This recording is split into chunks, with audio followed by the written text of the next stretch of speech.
Madame, Monsieur, bonjour et merci de nous rejoindre.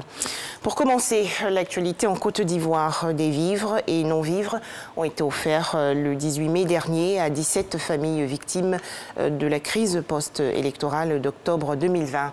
C'est un don du Haut Commissariat des Nations Unies pour les réfugiés. Ces vivres et équipements vont permettre aux ménages bénéficiaires de réhabiliter et de réintégrer leur logement endommagé lors des conflits communautaires. Toujours en Côte d'Ivoire, l'installation il y a quelques jours des sous-sections de la Société de gynécologie et obstétrique dans les différentes régions sanitaires. Objectif, réduire les décès liés aux accouchements dans les hôpitaux et centres de santé. Dans ce reportage de Herman Niamien, l'inauguration de la sous-section des régions de l'Indénié-du-Ebelin, de l'Ifou et du Moronou. Les chiffres sont hallucinants. Les femmes qui perdent la vie en donnant la vie en Côte d'Ivoire sont trop élevées selon les praticiens. La Côte d'Ivoire a un taux très élevé de mortalité maternelle. On a 614 décès maternels pour 100 000 naissances vivantes. Vraiment, c'est trop élevé parce que les pays qui nous entourent, qui ont moins de moyens, moins d'hôpitaux, de services que nous, on fait une politique qui leur a permis de réduire. Un tableau peu reluisant qui interpelle la SOGOSI, la Société de gynécologie et d'obstétrique de Côte d'Ivoire, qui veut se rapprocher des praticiens afin d'œuvrer à l'amélioration de la qualité des soins en vue d'améliorer les indicateurs en matière de santé de la reproduction en Côte d'Ivoire. Pour réussir cette mission, les responsables ont décidé d'installer 11 sous-sections dans les régions sanitaires du pays. Depuis que le taux de mortalité maternelle ne fait qu'accroître, ça ne baisse pas, on a décidé d'installer des sous-sections dans les différentes régions pour qu'ensemble, nous puissions être plus près de nos collaborateurs, c'est les gynécologues obstétriciens, les sages-femmes, dans le but de faire des formations, d'envoyer les bonnes pratiques dans le but de réduire la mortalité maternelle et infantile néonatale. Pour les régions de l'Indénié-du-Ebelin, de l'Ifou et du Moronou, c'est le docteur Nzikwa Edmond qui préside la sous-section de la SOGOSI. Il est bien conscient des défis à relever.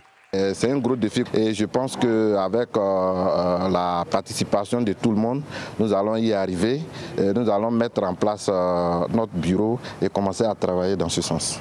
La SOGOSI regroupe environ 440 gynécologues et obstétriciens et 3000 sages-femmes réparties sur l'ensemble du territoire ivoirien. Après l'installation des différentes sous-sections, elle entend multiplier les formations et faire des plaidoyers afin que le plateau technique de nos hôpitaux soit réhabilité ou rééquipé pour réduire la mortalité maternelle, néonatale et infantile. La Côte d'Ivoire ne va plus importer de compléments alimentaires. En effet, le pays s'est doté récemment d'une usine de fabrication de compléments alimentaires. Cette structure est située à San Pedro, dans la région sud-ouest.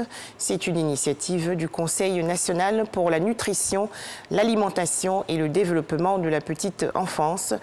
Plus de détails dans le journal de 13 h.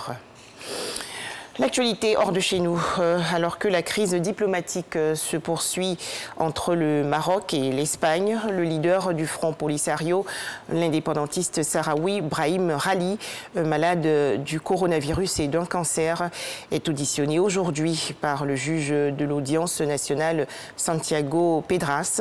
L'indépendantiste marocain Brahim Rali le sera dans le cadre de 2 plaintes déposées contre lui en Espagne.